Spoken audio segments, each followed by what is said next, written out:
Įmonių finansų valdymas – tai sistemingas verslo finansinių išteklių planavimas, organizavimas ir kontrolė, siekiant užtikrinti įmonės stabilumą, optimalų pelningumą, augimą. Pagrindinis finansinis tikslas – maksimizuoti įmonės vertę laikantis priimtino rizikos lygio.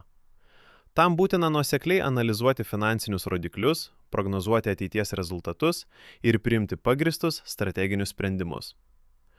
Pagrindinės įmonių finansų valdymo sritys – kapitalo valdymas, optimalus finansavimo šaltinių pasirinkimas, investicijų planavimas, pelningų projektų atranka ir vertinimas, pinigų srautų kontrolė, likvidumo užtikrinimas ir mokėjimų valdymas, rizikos valdymas, finansinių grėsmių identifikavimas ir mažinimas, kainodara.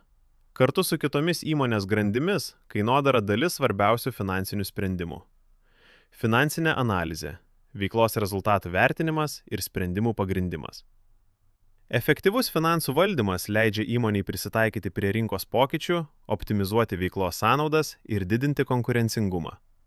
Tai ne tik kontrolės, bet ir strateginio planavimo įrankis, padedantis kurti tvarią verslo plėtrą, pritraukti investuotojus ir užtikrinti ilgalaikę sėkmę dinamiškoje verslo aplinkoje.